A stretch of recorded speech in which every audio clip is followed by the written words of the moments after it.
Semoga kita selalu dalam lindungan Allah Subhanahu wa taala dari segala macam bentuk keburukan apapun itu. Karena akhir-akhir ini kita sering banget dengar berita tentang pelecehan seksual terjadi di mana-mana, dan udah nggak mandang tempat lagi itu tempatnya di mana, dan tidak memandang waktu atau usia target pelecehan seksual itu di usia berapa, udah nggak mandang itu lagi. Membuat merasa cemas, perempuan harus punya tempat aman di mana lagi ya? Ketika contoh beberapa waktu lalu terjadi pelecehan seksual di masjid, di sebuah masjid di tempat ibadah, dan pelecehan seksual tersebut dilakukan kepada seorang anak yang sedang sholat bersama dengan ibunya. Seperti kasus pelecehan seksual yang terjadi terhadap 12 santriwati, bahkan 8 diantaranya sampai melahirkan, yang dilakukan oleh guru pesantrennya sendiri. Pelecehan seksual ini terjadi sejak tahun 2016 sampai tahun 2021 ini baru terungkap. Selain dia melakukan tindakan kejahatan seksual terhadap 12 santriwati ini, pelaku juga memanfaatkan korban untuk dijadikan kuli bangunan. Kemudian anak-anak yang dilahirkan oleh korban ini diakui sebagai yatim piatu, digunakan untuk mencari dana buat kepentingan pribadinya. Dan bahkan juga disebutkan pelaku juga menggunakan dana bantuan pemerintah untuk keperluan pribadinya. Dan semakin membuat heran, kok ada yang orang seperti ini. Lalu kenapa sih orang melakukan tindakan kejahatan seksual? Sebenarnya itu di dalam pikirannya ada apanya? Kalau dia tega sekali melakukan tindakan yang tidak manusiawi seperti ini, kenapa nih orang ini? Ya teman-teman, karena kita tidak tahu ya masa lalu pelaku itu seperti apa, karena tidak diberitakan di media atau tidak diceritakan. Beberapa faktor orang melakukan tindakan kejahatan seksual, salah satunya adalah mungkin luka yang dia dapatkan di masa lalu, dia pernah mendapatkan kejahatan seksual juga, kekerasan seksual, atau dia mendapatkan perlakuan kekerasan secara fisik, entah itu dari orang tuanya ataupun dari lingkungan dia di masa lalu, sehingga itu membuat dia trauma. Karena traumatik sehingga membuat dia melakukan hal seperti ini di masa sekarang. Lalu peran kita sebagai lingkungan harus ngapain agar tindakan ini tidak terjadi lagi? Jadi selanjutnya tindakan yang bisa kita lakukan agar ini tidak terjadi lagi sebagai lingkungan, kita lebih peka ya teman-teman.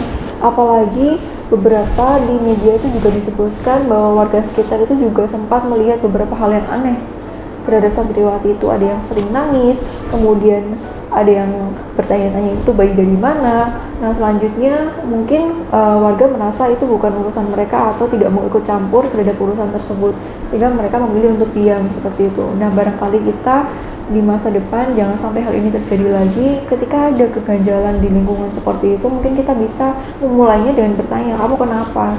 Satu kalimat simpel ini, kamu kenapa? Seperti itu mungkin bisa membantu untuk membatalkan tindakan kejahatan yang seharusnya tidak terjadi. Seperti itu teman-teman. Yang harus berbenah adalah kita semua, bukan cuma perempuan aja, bukan cuma laki-laki aja. Barangkali sering banget aku mendengar, nah salah perempuannya pakai pakaian seperti itu, salah perempuannya menggoda, salah perempuannya dia mau, dan mengibaratkan atau menyamakan dengan kalau kucing aja ada ikan mereka nyerot. Nah bedanya kan ini manusia, bukan kucing, bukan binatang. Ini manusia yang bisa memilih untuk membatalkan nafsu bergejolak pada dirinya agar tidak melakukan tindakan kejahatan seksual seperti ini, agar tidak melecehkan orang. Kalau memang yang salah adalah perempuan dalam berbusana, lalu santriwati ini kurang tertutup seperti apa? Mereka sudah menggunakan hijab, dan salah dia keluar malam-malam, mereka mau kemana? Mereka cuma di pesantren itu, mereka tidak kemana-mana, tapi mereka masih menerima pelecehan seksual seperti ini. Lalu apa yang terjadi pada anak perempuan yang menerima pelecehan seksual ketika dia sedang sholat sama ibunya di masjid itu loh? Apakah salah tempatnya? Apakah salah dia karena keluar malam? Dia sholat bersama ibunya tapi masih menerima pelecehan seksual seperti itu. Jadi bukan cuma pakaian aja yang perlu dibenahin, tapi apa yang ada di sini yang perlu dibenahin. Jadi setertutup apapun pakaian, ketika yang melihat itu masih dengan pandangan nafsu yang tidak bisa terkontrol, yang dia lupa kalau dia manusia yang bisa mengendalikan nafsunya, pelecehan seksual itu akan tetap terjadi seberapa perempuan itu menutup dirinya serapat mungkin.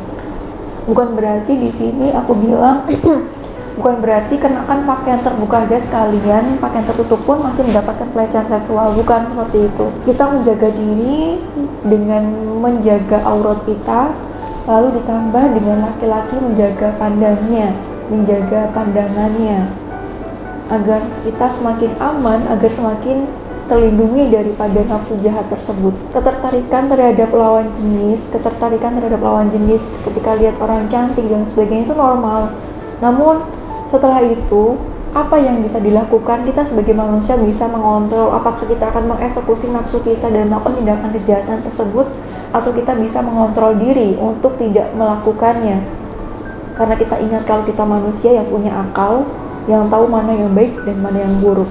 Kalau dia lupa dirinya manusia, dia akan mengeksekusi nafsunya tersebut dan membenarkan atas tindakannya, lalu bilang salah sendiri dia menggoda, salah sendiri dia tidak melawan.